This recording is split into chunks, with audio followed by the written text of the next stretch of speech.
Ay mga kaibigan, mapagpalang araw ng Miyerkules sa inyong lahat. At nasa ika-28 araw na tayo sa buwan ng Pebrero. Isang araw na lang at matapos na ang buwan ng Pebrero. Nakakatuwa na sa loob ng buwan na ito, marami tayong napaglagpasan na mga pagsubok sa buhay dahil alam natin ang Panginoon ay palaging sumusubaybay at nandito sa atin. Hindi niya tayo iniwan. Napakasarap din na isipin na bawat umaga ay makakarinig tayo ng mga pagninilay na ibinabahagi sa atin ng simbahan hango sa mga pagbasa na ating maririnig sa mga pagdiriwang ng banal na misa. Maraming salamat. Maraming salamat din sa inyong patuloy na pakikiisa, pakikinig at pagsusubaybay sa mga pagninilay na ito. Narito na naman ang inyong lingkod, Father Bob, isang paring Carmelita.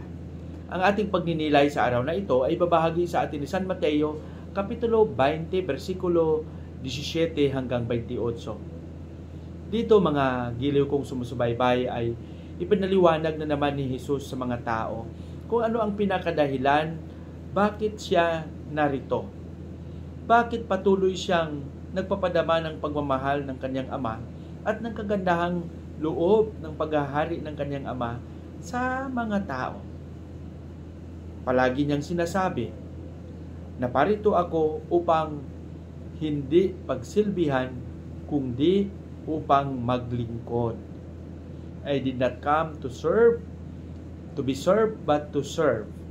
Kaya dito pinapaalalahanan na naman tayo na ang tunay na disipulo, alagad at binyagan at ang pagiging Kristiyano ay ang pagpapahalaga sa paglilingkod.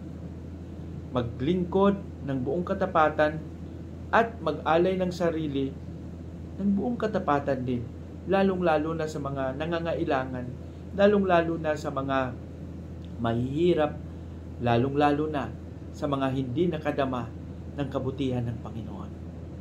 Ang paglilingkod ay hindi lang puro salita, kundi ang paglilingkod ay ang tunay na pagsasaksi at pagsasabuhay ng Ebanghelyo. Kaya sana mga kapatid, patuloy tayong magsikap na gumawa ng mabuti sa ating kapwa. Patuloy tayong maging saksi ng paghahari ng Diyos ng may panindigan, alang-alang sa katotohanan at sa kabutihan. Pagpalain nawa tayo ng Panginoon sa ating panalangin. Panginoong Hesus, turuan mo kaming maging tapat na lingkod sa bawat isa upang maipadama namin na ang iyong paghahari ay narito na. Amen.